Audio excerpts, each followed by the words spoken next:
4. Sobrou só os dois capítulos, 4 e 5. Vamos ver. Vamos concluir.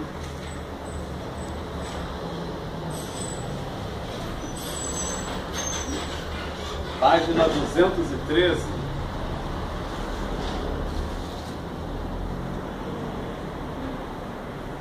A estratégia de prática de ensino, contação de histórias. Eu não digo mesmo. É isso aí, contar história. Tem dinheiro? Não faço. Contar história. Tá certo. Alguém trabalha no departamento infantil aqui, assim, da EBD, contando história? Fácil? Não. Eu sou criança. Tá certo.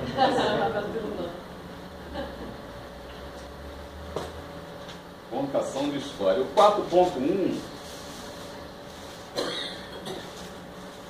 nos fala assim do método de contação de histórias. Todo esse capítulo 4, o 5 é até mais assim didático, tá? O capítulo 4 ele vem nos dando assim, na realidade, uma estratégia de como contar história. O foco aqui envolve mais assim a questão do departamento infantil. É por isso que eu estou perguntando, né? Só que assim, de uma forma geral, a vocês que serão assim os professores, os administradores, superintendentes, os pastores, as pastoras, correto? Vocês vão estar em frente. A gente precisa de pegar assim essa visão, a visão da irmã Ruth, né, dessa missionária americana que já está há tantos anos no Brasil, que escreveu assim esse conteúdo. E a gente precisa de pegar justamente essa visão para tentar aplicar nas escolas bíblicas dominical no dia de hoje. Então, mesmo que você não venha assim dar uma aula, a nível assim de estar contando uma história, você pelo menos, como um superintendente, como pastor, né, como líder, ou como até mesmo um professor, você vai ter aquela visão de investir assim pesado. Porque através da história que se absorve mais, principalmente as crianças / adolescentes. Quando você conta uma história, se você der uma aula de 1 hora, e nessa aula você ficar aplicando assim a didática do estudo e tal, a criança ela não vai conseguir absorver 20%.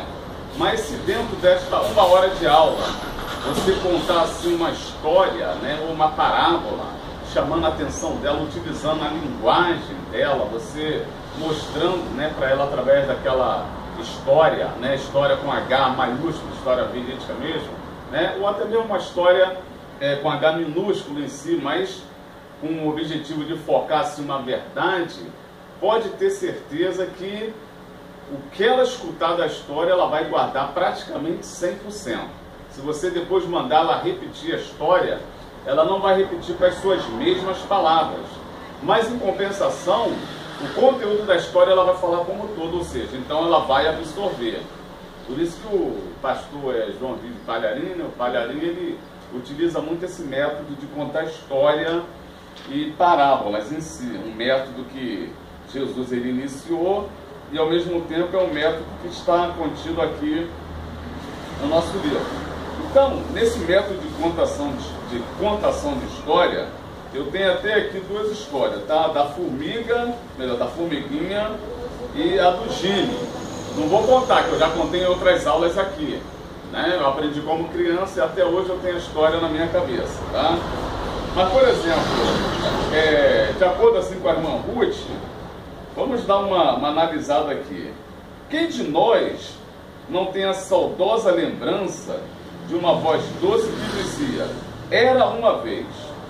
Contar a história é uma das formas da comunicação que acompanha a vida do homem em sociedade desde os tempos antigos, conforme Tarran, 1966. Ele diz: o ato de contar a história desde os tempos remotos até os dias atuais é utilizado como um veículo de verdades eternas, sendo um meio de conservação de suas tradições ou de visão de novas ideias. Ou seja, ninguém ignora a poderosa influência que a história tem exercido nas reformas sociais porque tem passado os povos.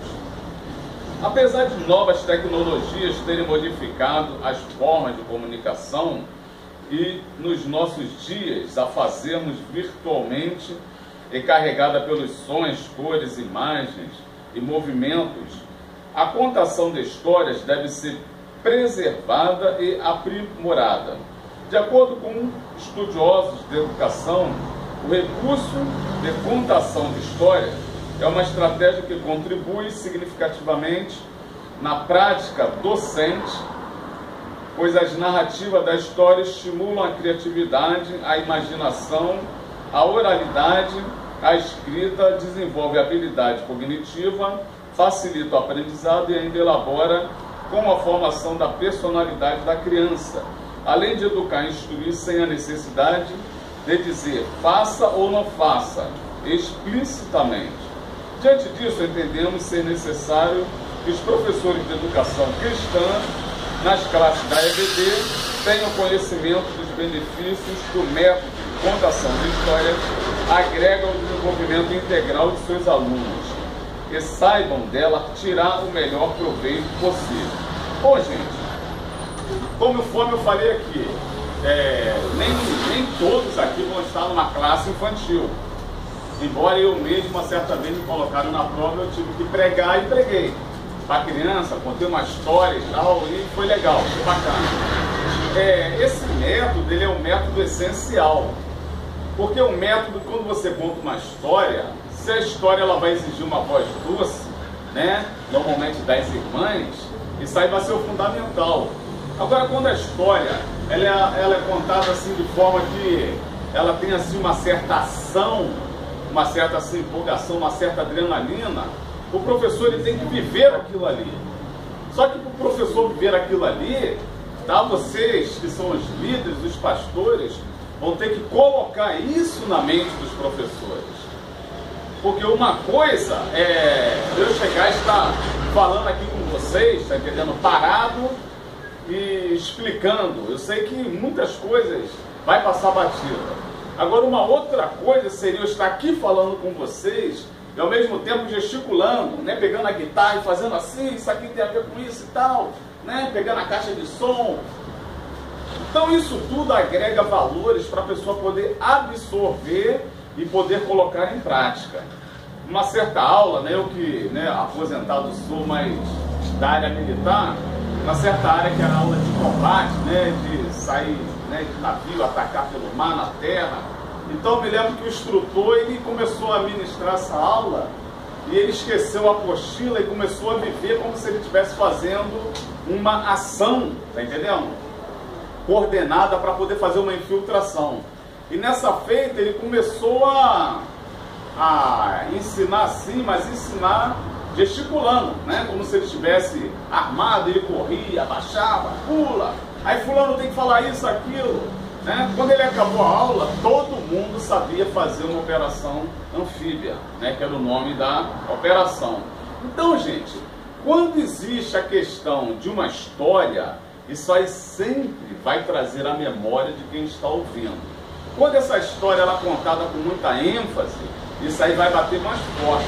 Porque mesmo que a pessoa não absorve assim, 80% da pregação, mas pelo menos a parte que foi contada ali, que foi gesticulado, ou que foi utilizado assim, algum slide, alguma coisa que a pessoa esteja não só ouvindo, mas vendo também, essa pessoa ela vai absorver mais, tá?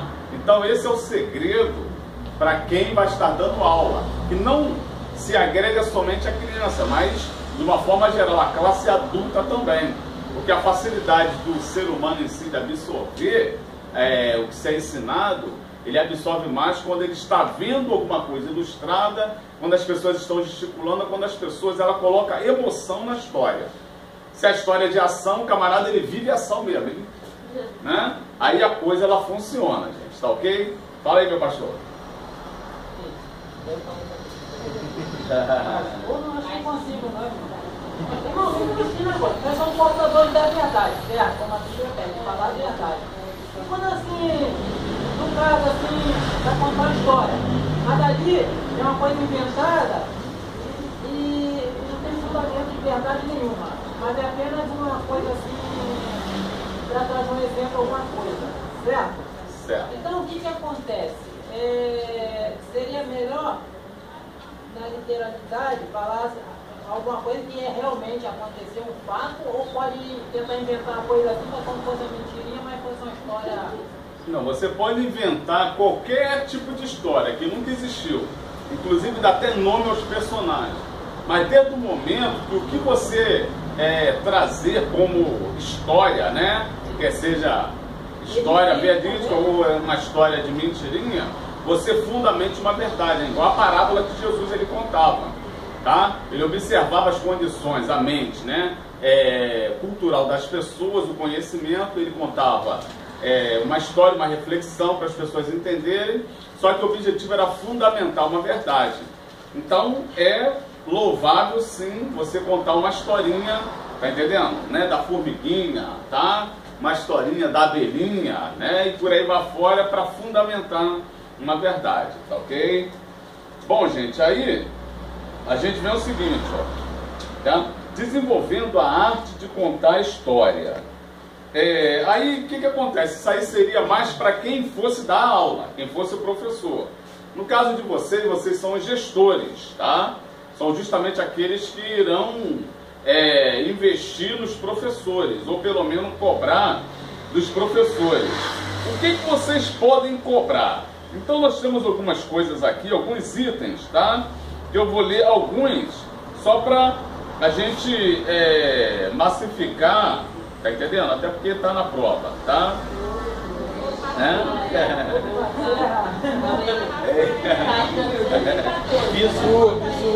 Visuário. Porque, por exemplo, olha só, tá? Nesse 4.1.1, desenvolvendo a arte de contar história. Por que a arte de contar história? Porque se você for contar uma história, tá entendendo? E você for uma pessoa assim, sem graça, a história ela fica sem graça. Você começa a contar a história ali, daqui a pouco a criança vai e dó. Não prende. Ou então não prende atenção. Então você tem que ter uma arte para poder contar a história. Então, por exemplo, ó, tá aqui o primeiro tópico aqui, ó, contar a história com coração e com entusiasmo, contagiar o público. Ou seja, você vai viver aquilo que eu falei aqui.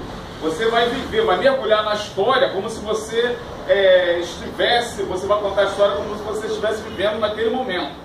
Então, o aluno, a criança que está vendo aquilo ali, vendo você, pronto, ele mergulha na imaginação contigo e pronto. Se for contar a história de Jonas, né? Então você conta a história de forma que o público, eles venham entender o que aconteceu, né? Porque se você pegar a Bíblia e começar a ler a história de Jonas, vou dar um exemplo aqui, aí você pega e fala, poxa, que Jonas, ele estava no navio dormindo, e de repente veio uma tempestade, e estava todo mundo desesperado. Até então as pessoas lançaram sorte, e a sorte caiu sobre Jonas, e Jonas se acusou. Aí depois eles pegaram Jonas e jogaram no mar. Gente, tá entendendo? Quem está ouvindo, vou pegar aqui o público infantil, vai ficar olhando para você. Mas quando você começa a viver a história, tá entendendo? Se o mar estava revolto, o navio estava batendo, tu já começa... Não, o mar estava revolto, o capitão ele estava assustado, e Jonas ele estava, ó, dormindo. Aí você... Jonas estava dormindo, despreocupado, até que acordaram ele, ele falou, aí ó, pegaram ele na marra, levantaram e arremessaram no mar. Gente... Então, é dessa forma que tem que ser. Por quê? Aí quem está ouvindo, principalmente a criança, ela começa a viajar, tá entendendo? Há trocentos anos atrás, que aconteceu o fato, e fica pensando, pô, o navio balançando, as pessoas mareadas, alguns passando mal, outros chorando, desesperados, ai meu Deus, né? E Jonas ele caiu na água, a água estava gelada, e o peixe quando... Aí a própria criança ela começa a imaginar um monte de coisa. Depois que você contou uma história dessa forma, e você viveu o personagem, aquela criança, tá entendendo? Quando você acabar de contar a história, ela vai chegar em casa para os pais, ou chegar no colégio para os coleguinhas, e ó, te contar a história, ela pronto. O que você falou, ela vai repetir, gente. Porque essa é a didática da história. Só funciona assim, entendeu? Primeiro, Sebastião, uma vez eu já selecionei para crianças, era época de Páscoa, aí para me transmitir para eles a mensagem da Páscoa, eu fiz os carneirinhos de papel, botei lá na mesa e tal, encontrando para eles o simbolismo, que o cordeirinho significa o Senhor Jesus, que uma coisa toda da Páscoa, falando na linguagem de criança para eles. Aí tá, isso de manhã. Aí à noite, quem trouxe a palavra, falou na linguagem adulta, não na linguagem de criança. Ele virou para mim e falou: tia, você contou a história para ele? Estão entendendo? Por exemplo, absorveu. O propósito, o objetivo, ele foi alcançado. Então, eu sei que nem todos aqui vão dar aula para criança, tá entendendo? Eu talvez nunca vou dar aula para criança. Mas assim como o líder, né, como superintendente, você tem que ter essa visão. Porque do contrário, né, você vai colocar uma pessoa totalmente séria ali, seca. Aí vai dar aula para criança. Aí começa a ler, ali está a criança lá. Ó. Aí a criança não para, daqui a pouco não quer vir mais para EBD, não quer participar. Aí você quer botar a culpa na criança como ela é uma rebelde, mas na verdade não é, porque o objetivo ele não foi alcançado. E o objetivo aqui de entender a EBD é saber que a EBD ela transformou a história do mundo, gente. Não foi só a história da Inglaterra, não foi só a história aqui do Brasil, do mundo. Literalmente do mundo. E começou simplesmente com Robert, né? Que observou o problema na cidadezinha dele e resolveu aplicar a escola bíblica dominical, tá? Trazer a questão dos ensinamentos. Sim, ô pastora. Começou a lecionar as disciplinas regulares, né? E nisso eles começaram a implantar ali a palavra de Deus. A palavra né? de Deus. Ele começou, né, com o objetivo a estratégia de tirar da rua, só que o problema era só na cidade dele, mas a coisa deu tão certo que toda a Inglaterra foi tomada e depois todo mundo, todos os países aderiram ao sistema. Fala aí, minha pastora. Rapaz do céu, perdão, cheguei atrasada por causa do trânsito. Vai, não peques mais. Aí, nessa parte assim sobre contar história, eu acho uma coisa bacana nas tias lá da nossa igreja, não escuto mesmo, tem um novo que uma musiquinha que as crianças cantam que fala assim: o barco balançou, e elas vão fazendo gesto com eles, e aquilo ali eles davam mesmo, até a gente mesmo, quando eles estão, tem uma coisa assim, visual, o jeito de fazer. Eu falo, poxa, as meninas para com criança, elas têm que ter um chamado, têm que amar, porque tem que ter muita criatividade. Muita criatividade. Que conta a história da vida, é muito bacana. Tem aqueles piquititinhos, o barco balançou, quando pegaram o Jônia, a gente. Muito legal. Então, aí assim as crianças aprendem, têm prazer de querer vir, porque é atrativo, tá? Aí só que a gente está focando assim em criança. Mas se você jogar para a classe adulta, gente, melhor ainda. Hoje, quando eu vejo o Jotinha, né, e a Sandrinha pregando, né, cresceram comigo assim quando eles eram criança, então eles pregam, aí o Jotinha, o Wagner, né, ele bota aquele bonecão dele, entra na igreja e tal, e a Sandra começa a pregar.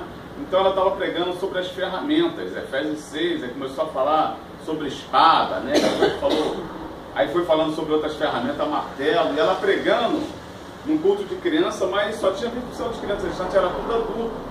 E os adultos não piscavam, porque ela pregava e fazia os gestos e tal. Quando acabou o culto, gente, era todo mundo falando: ó, o martelo de Jeová no teu dedão do pé e tal. Ou seja, né, a pessoa ela absorve, tá? E assim que tem que ser, gente, tá? Como eu falei, mesmo você não dando aula, mas você como superintendente, como líder, pastor, pastora, o missionário, principalmente o missionário que vai para o campo, tem que atuar dessa forma aí. Fala aí, Vaz. A pessoa que assumiu, por exemplo, essa responsabilidade, eu acho que ela também vai ter criatividade de inventar uma história, ou criar uma história, ou fazer. Então o que acontece? Acho que o ACPAD tem tantas publicadoras que tem muito material fato, né? Para fazer isso. Então a pessoa também tem que. Com certeza, né? Tem que ser por aí mesmo.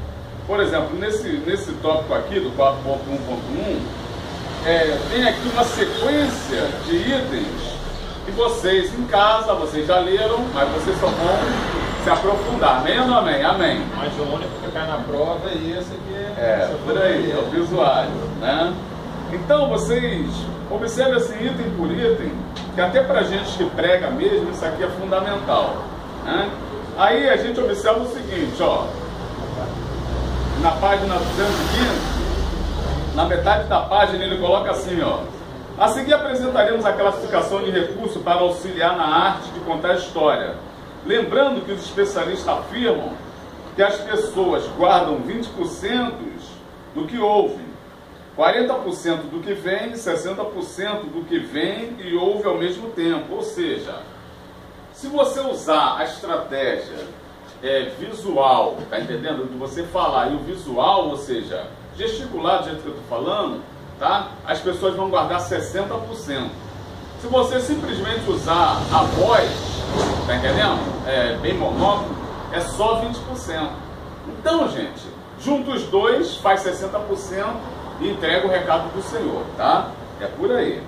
Bom, no quadro pronto 1.2, vem assim, ó, contando com os recursos visuais, tá? Por exemplo, recursos visuais, livros, quadro de figurinhas do interior ou palavra, flanelógrafo, dobraduras, quadro de giz, quadro branco, projeção de imagem, né? Ou seja, jogo correto, projetor, data show e por aí para fora. Gente, esses recursos visuais ele vai favorecer bastante no que se diz respeito às pessoas conseguirem ver o que está sendo falado, tá? Aí tem vários itens aqui na página 216, tá? Pegando assim o exemplo da Ruth Dodds, tá? Que é uma das percursoras aqui da EBD no Brasil. Ó, estudar bem a história, pondo os pontos principais em forma de esboço, contar para si mesmo a história, ao menos uma vez, organizar as figuras na ordem que irá usá-los. Ela vem colocando aqui uma sequência de ordem, tá?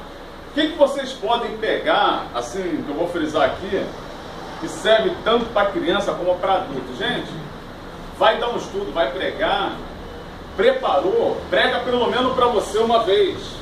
Nem que você pregue mentalmente, né? Normalmente é bom ir para frente do espelho. Vai para frente do espelho, fica ali, ó, tá entendendo? Vê se está falando errado, né? Vê se não está falando muito né, isso, aquilo, né? Gente, isso aí ajuda.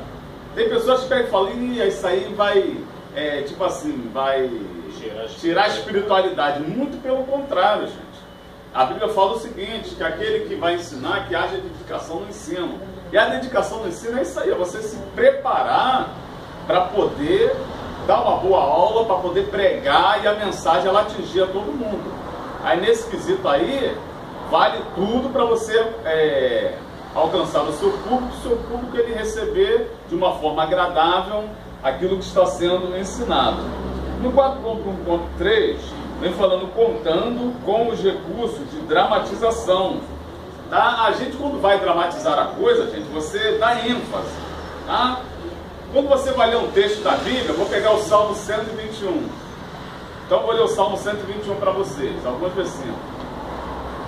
Elevo meus olhos para os montes, de onde virá o socorro.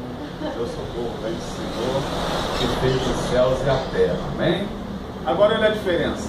Elevo os meus olhos para os montes, de onde me virá o socorro? Meu socorro vem do Senhor, que fez os céus e a terra. Pronto.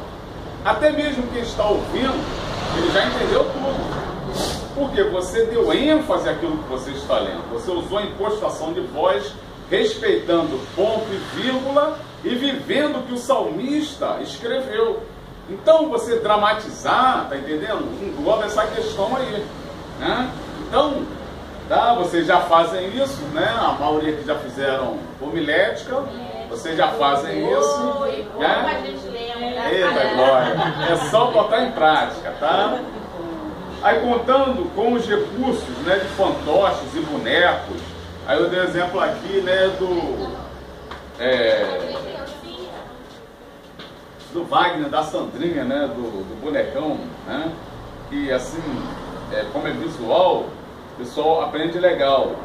Aí o que se segue é contando com os recursos assim, participativos, né? Ou seja, é você fazer o público participar também. Você está ensinando, dá oportunidade, pergunta, né? O que você acha disso?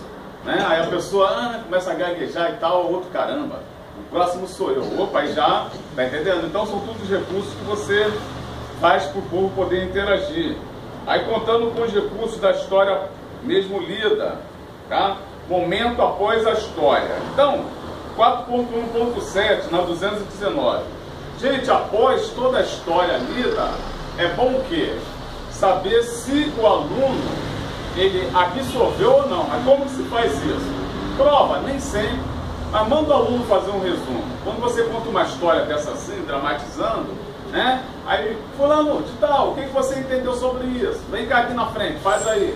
Aí se fizer com vergonha, não, faz aí mesmo.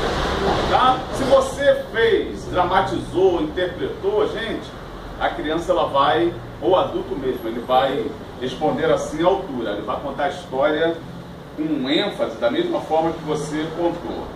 No 4.1.8 é preparando para contar a história. Bom, essa parte toda aqui já é mais para o professor mesmo, para aquele que vai preparar e contar uma história. Então não é o meu caso, assim, que eu não sou, tá entendendo? Assim, desse ramo, talvez nem o de vocês em si. O que é bom aqui? É vocês observarem, lerem, quando forem colocar em prática, chamar o professor da EPD e mostrar isso para eles. Ó. Tem que ser desta forma aqui, ó. Precisa de acontecer isso aqui para funcionar, tá?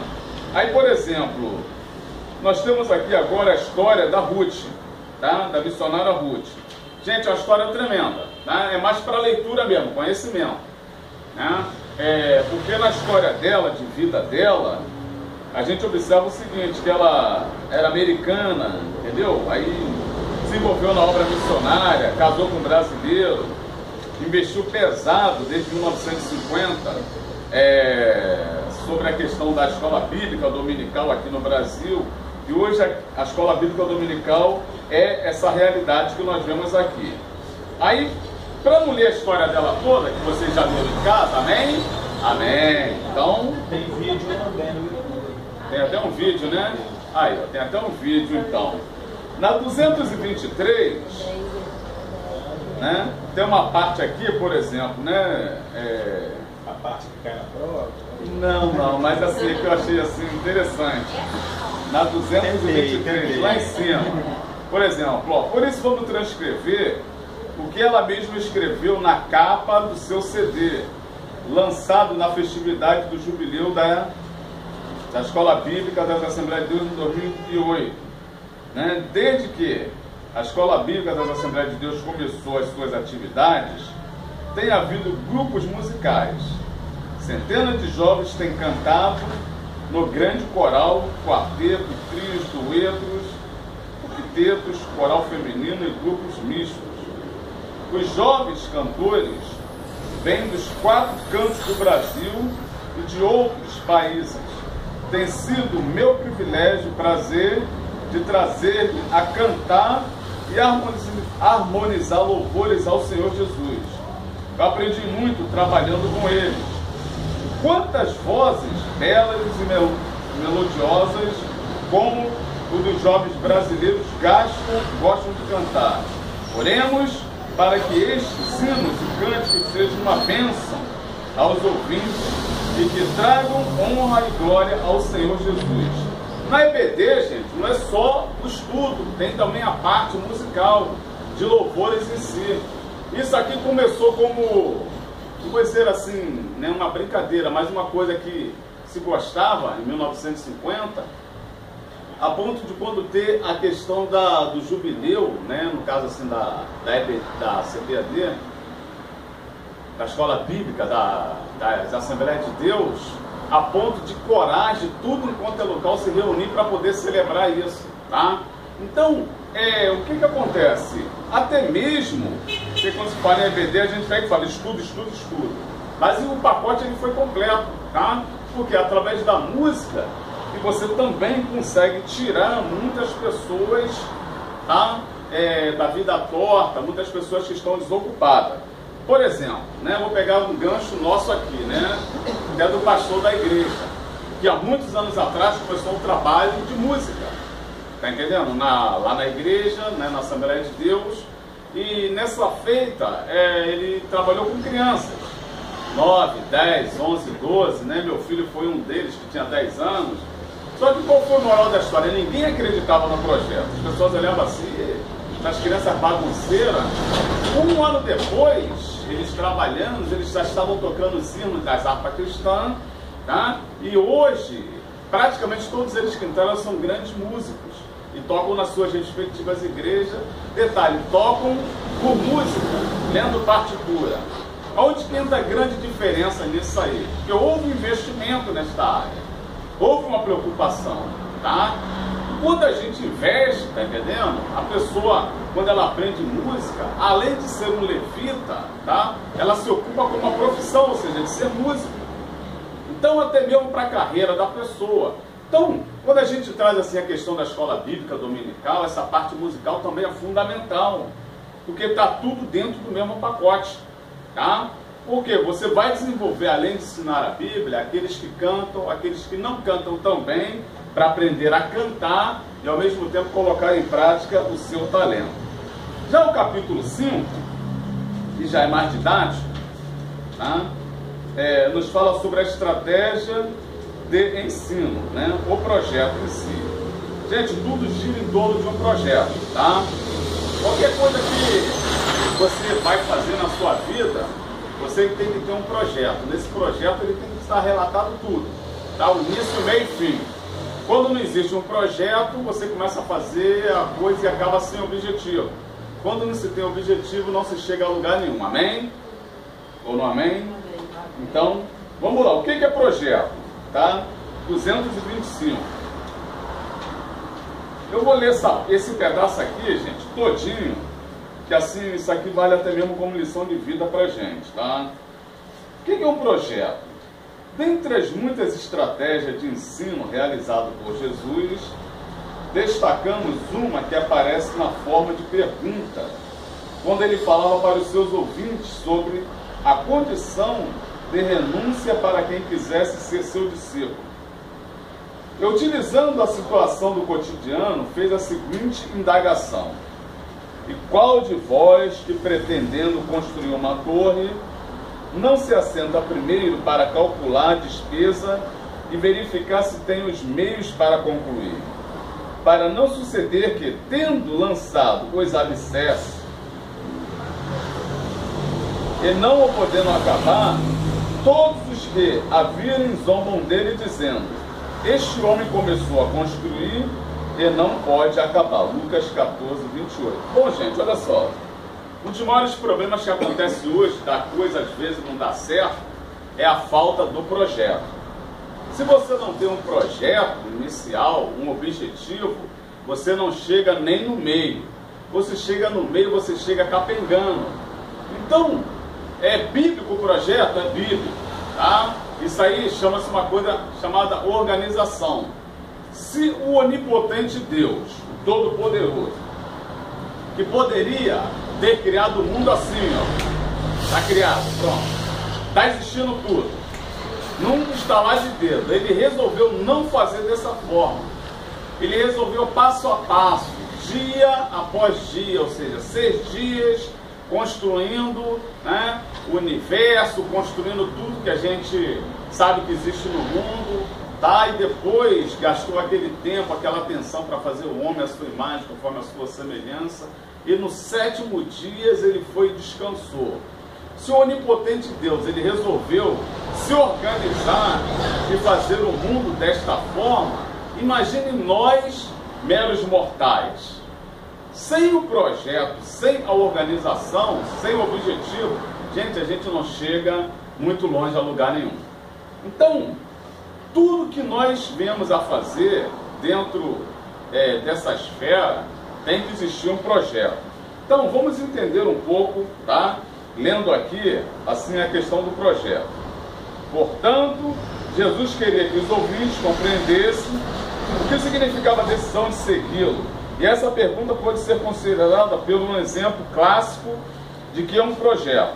Assim, o projeto é uma ação planejada, entre parênteses, pretensão de construir uma torre, que consiste no conjunto de atividades interrelacionadas e coordenadas, ou seja, calcular a despesa e verificar se tem os meios, com o fim de alcançar objetivos específicos, ou seja, construir uma torre. Num determinado tempo, subentendido pela expressão começou a construir e não pode acabar, como faz um projetor que lança as imagens para frente. Assim é a função do projeto: lançar as ideias para frente e prever as etapas do trabalho. É definir aonde se quer chegar com ele. Ele vai nos guiar durante o desenvolvimento e prática do trabalho e dizer como agimos, que decisões tomaremos, qual o próximo passo a dar para alcançarmos o objetivo desejado. Bom, gente, se Jesus ele fundamentou isso, né, dando esse exemplo aqui de Lucas 14, 28, que quando o homem ele vai construir uma torre, um prédio, uma casa, primeira coisa ele senta para ver os gastos. Tem o dinheiro para construir? Né? Tem o recurso? O solo é legal? E por aí para fora? Coisas que um engenheiro ele faz antes de construir qualquer coisa. Se Jesus ele deu esse exemplo, imagine a gente. Jesus ele deu um exemplo físico, só que esse exemplo a gente tem que trazer agora para dentro da igreja, para dentro das classes da EBD. Eu quero criar uma classe, e essa classe, tá, vai ser a classe, um exemplo, das pessoas portadoras de necessidade especial. A primeira coisa, tem que existir o projeto. Em primeiro lugar, a primeira coisa que tem que fazer é o seguinte: se a deficiência da pessoa é visual, tá, quem é que vai dar esta aula? Se a deficiência da pessoa é auditiva, né, quem é a pessoa que está preparada para dar aula de Libra para essa pessoa poder entender? Se é uma deficiência, digamos assim, neurológica, tá? Qual a pessoa capacitada, ou se não tem, como capacitar alguém para poder ministrar essa aula? Qual o ambiente que eles precisam de ficar para poder aprender melhor? Isso tudo, gente, faz parte do projeto. Quando não existe o projeto, tá? Você pega o grupo, mas não chega nem na metade. No meio do caminho a coisa se evapora. Por quê? Porque falta de projeto. E quando o projeto ele começa a não dar certo, por falta de projeto em si, para você começar um outro projeto, é quase impossível, porque cai na questão do descrédito. A primeira coisa que o pessoal olha é o seguinte: aquele barco está furado, tá? Entendeu? Começou, afundou, aí recuperaram, e aí? Então, por isso que quando se fala, né, questão de queda na igreja, né, tem que existir um tratamento, uma rigorosidade para poder a coisa fluir bem. Então, gente, o projeto ele é fundamental. Seja lá o que for que vão fazer, tá? A mínima coisa dentro de uma classe, o projeto eles têm que estar, tá? Assim como a prioridade. Na 5.1.1 vem falando considerações importantes sobre um projeto didático. Tá? No meio da folha, da 226, tem assim: ó, projeto didático é uma forma de ação pedagógica. Para colocá-la em prática, é preciso ter um planejamento pedagógico, isto é, fazer escolhas sobre o que será ensinado, como se dará esse processo e como será a avaliação. Então, na outra página, a gente vê aqui algumas palavras, na 227, na metade da folha, a gente vê assim algumas palavras que é fundamental: é o que saber, como fazer, como ser, o que fazer, como saber e como ser. Quando a gente vai aplicar o projeto, e nessa feita a gente aplica essas palavras em cima do projeto, aí sim você consegue destrinchar alguma coisa. Tá? A primeira coisa é o que saber. Tá? Então, se o projeto aqui é uma classe de deficientes, tá? Que a gente quer colocar, primeira coisa, o que saber? O que saber o quê? Em relação à questão dos deficientes, aqui está, que são os conteúdos e conhecimentos que eles devem assimilar, né? Os procedimentos em si. Como fazer? Ou seja, vai indicar a maneira como os alunos vão investigar sobre o tema, a nova atitude diante do trabalho. Como ser? Quando os alunos assumem uma nova atitude diante do trabalho, de aprendizagem e da vida. Quando a gente pratica isso aí, ou pelo menos coloca em prática, a gente tem a possibilidade de começar, ir até o meio e terminar. Amém? A gente vê isso, na realidade, em obras públicas. Tá? Que tem de obras que se começa e se para, gente, e é horrível. Porque parou para você reconstruir de novo. Tá? É um recurso maior que você tem que investir. Tá? Uma coisa que às vezes já estava pronta, aí tem que investir de novo, aí é um problema crônico. Na página 228,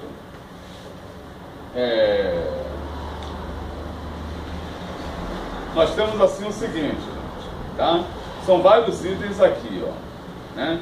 Portanto, trabalhar com projetos em sala de aula como uma estratégia de ensino para conduzir os alunos em atividades em que eles mesmos construirão conhecimento, tendo o professor como orientador do processo, de acordo com Martins, dentro do livro dele aqui na página 82, leva as seguintes vantagens.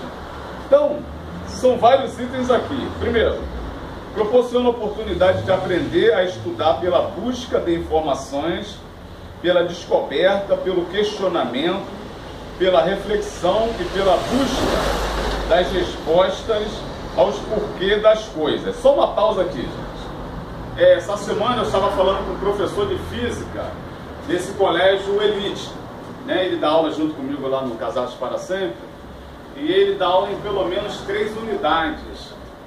Aí eu falando com ele, poxa, caramba, esse colégio é top, é um colégio que prepara, né, as pessoas para esses concursos difíceis, concursos públicos, concursos militares. Ele rapaz, realmente, inclusive eu que elaboro a banca de dados das provas.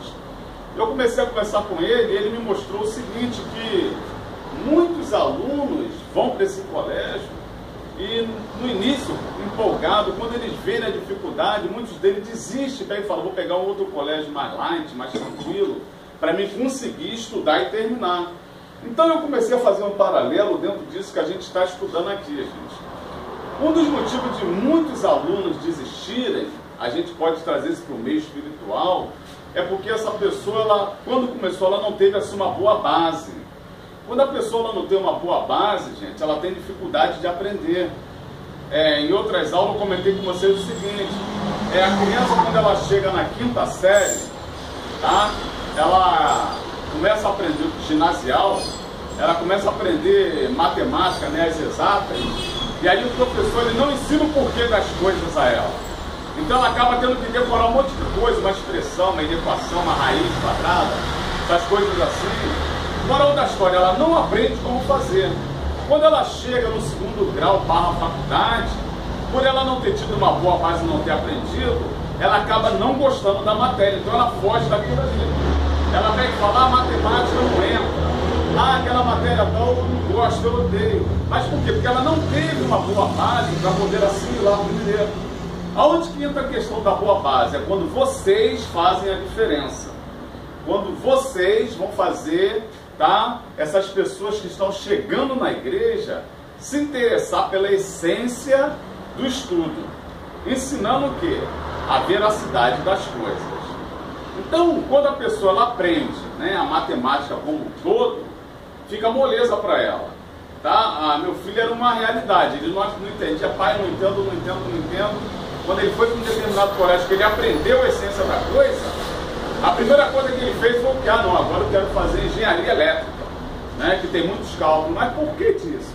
Porque é mamão com açúcar para ele, porque ele aprendeu como uma boa base. Quando a gente traz para o mundo espiritual, gente, não é diferente. Né? Porque quando se fala, às vezes em culto de doutrina, às vezes a igreja ela fica meio que vazia. Tá? Porque às vezes quando se fala em escola bíblica dominical, tem um monte de gente que vai falar, não quero não. Por quê? Porque a gente precisa de colocar uma boa base. Algo que venha despertar, tá entendendo? Como estratégia para eles poderem entenderem, aprenderem e ao mesmo tempo ter o prazer naquilo ali. Por isso que a escola bíblica dominical, para os professores e para vocês, líderes, tá? É uma arte. A arte de ensinar, a arte de despertar na pessoa o interesse de querer aprender aquilo ali. Ah, mas fulano é rebelde. Ah, mas fulano não quer nada. Não, ele quer sim, desde o momento que você consiga trazer para ele a real necessidade que ele precisa despertar nele a vontade de gostar. Tá? Quantas pessoas que eu conheço, tá entendendo? Que às vezes pega e fala, ah, não quero não gosto não, tal. Alguns chegam para mim, não, meu negócio é só louvor, cara. Não, esse negócio de palavra não. Não, porque ainda não aprendeu a essência da coisa. Quando se coloca alguma coisa que venha despertar, às vezes quando se falava em palavra comigo, eu olhava assim, não, eu tô fora. Até que um dia um pregador começou a falar sobre Apocalipse, tá? Daqui a pouco ele pegou e começou a fingir que estava cuspindo fogo, falando, como é que o dragão faz? Então, caramba, dragão? A primeira pergunta que me veio foi o seguinte, dragão não existe. Ele olhou para mim, existe sim. E está na Bíblia. Aonde? No livro de Apocalipse. Caramba. Nessa brincadeira, com 2 dias eu li todo o livro de Apocalipse por causa de um dragão. Tá? Aí ficava perguntando, quando eu ia na igreja, mãe, como é que esse negócio de dragão aí, mãe? Tem no Brasil? Tem na Amazônia? Como é que ele está na África? Minha mãe, não, meu filho, não existe não. Existe sim porque está na Bíblia. Então eu comecei a despertar o interesse de estudar. Né? Eu li o livro de Apocalipse e, por incrível que pareça, passou a ser o livro que eu mais amo até hoje. Né? Por causa de quê? Por causa do dragão. Eu quando me converti, aí depois de uma semana eu vi a pregação de José, eu fiquei lendo até 2 horas da madrugada. Eu fiquei lendo a história toda de José. Mas eu parei com o ritmo. Se entrar naquele ritmo continuasse, eu seria já tinha lido a Bíblia todinha aí umas 10 vezes. Desviou de lá pra cá. Bom, gente, olha só, né? Na minha etapa foi o dragão, né? De vocês, sei lá. Vai ser uma outra coisa aí. Por exemplo, ele coloca aqui uma sequência de itens, né? Proporciona a oportunidade de aprender a estudar pela busca de informações, pela descoberta, pelo questionamento, pela reflexão, pela busca das respostas aos porquês das coisas. Isso aconteceu comigo. Segundo, estuda-se de maneira diferente, as situações de aprendizagem são mais dinâmicas e efetivas. Estabelece a relação entre a teoria e a prática pela realização de atividades desenvolvidas pelos alunos em busca do conhecimento. Gera satisfação nos alunos por descobrir a busca das respostas do problema ou para os fatos a estudar. A motivação e a vontade dos alunos na busca de informação e dados para conhecerem melhor aquilo que pesquisam. Desperta outras questões sobre os fatos ou problemas a estudar, levando sempre a querer saber mais sobre o assunto. Isto é, fazendo um ponto de chegada, ou seja, um novo ponto de partida. Por exemplo, um certo pregador uma vez, ele, dando estudo na EBD, era o Apocalipse também, então ele começou a falar sobre as 2 testemunhas do Apocalipse. Então começou a briga, não, é Elias, é Moisés, e tal, aquela discussão. Aí ele, no final da EBD eu falo para vocês. Quando chegou no final da EBD, o pessoal, e aí? Todo mundo ansioso, ele pegou e falou, querem saber mesmo? Não perca a escola bíblica dominical semana que vem. Trabalho de casa.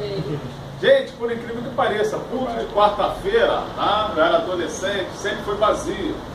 Nesse dia nós marcamos com os outros e tal, não, vamos lá, que o professor tal vai estar, ele vai passar pra gente. Então todo mundo com Bíblia. Tinha criança, adolescente que nem Bíblia levava. Levou a Bíblia toda rabiscada para saber quem seriam as 2 testemunhas que iriam profetizar no período do Apocalipse. O que é isso, gente? Foi estratégia. Aí quando chegou no outro domingo, todo mundo curioso, perguntou o pastor, ele que inventou o angu de caroço, ele que rezou. Então, a EBD lotada no outro dia, alguns pais querendo participar também para saber. E aí, professor, qual é? Vocês não sabem não? Nem eu. Aí pronto, saía Deuteronômio 29, 29, as coisas. Mas qual foi a ideia da coisa? Todo mundo, né, assimilou, gostou e aprendeu. E ele deu um fechamento bacana, mostrando o seguinte, ó, essas duas testemunhas, tá entendendo? Vai acontecer no Apocalipse, só que quando acontecer a gente não vai estar, mas aqui então pra gente não tem o interesse. Então, isso é uma forma o quê? De despertar, gente, tá? A vontade no aluno em querer buscar, em querer pesquisar. Já na página 229, a gente vê as etapas de implantação do projeto didático. Por exemplo, essa etapa aqui, essa parte aqui, assim, vem assim uma parte didática, tá? Por quê? Porque aqui tem como você implantar esse projeto, tá? Assim, na sua escola bíblica dominical. Por exemplo, o professor utilizar a estratégia do projeto didático em sala de aula, ele assume a função de orientador, aquele que propõe as atividades e estimula o aluno a aprender. Ele entende que educar e conduzir o aluno através daquilo que já sabe, ou seja, um senso comum, para buscar novas informações, para comprovar ou negar suas hipóteses. E nesse processo de investigação e de pesquisa, o aluno constrói novos conhecimentos, os quais contribuirão para a sua formação e atuação no contexto em que vive. No entanto, o bom desempenho e resultado de um projeto como estratégia de ensino irá depender fundamentalmente da maneira como o professor conduzirá a sua implantação. Por isso, apresentamos a seguir as 4 etapas da implantação de um projeto didático em sala de aula. O que eu queria aqui, gente? Aqui eu vou ler, vou falar, não vai adiantar muita coisa. Mas o que vai ser bom aqui, gente? Em casa, vocês pegarem, levem para os seus respectivos pastores, se vocês são superintendentes, e aplique isso aqui, tá? Primeiro aplique para vocês, depois aplique na classe. Por exemplo, a elaboração do projeto operacional, tá? Primeira coisa, é o título. Segundo, objetivo. Terceira, a justificativa. Depois, a metodologia. Ok? E ao mesmo tempo, assim como o fechamento, um cronograma. Vamos só entender, item por item aqui, tá? Que aí vai ficar assim como dever de casa. E cada um vai ter que trazer 2 projetos semana que vem, amém? Não amém, não amém, né? Não amém, não amém. Mas só para vocês ficarem atentos, né? Que a prova e tal. Mas, por exemplo, ó, como a maioria aqui prega, quando você vai elaborar um sermão, primeira coisa você vai e vê um título, né? Um tema para o sermão em si. Nessa elaboração do projeto não é muito diferente. Por exemplo, o título. Estabelecido o limite, escolheu-se o título.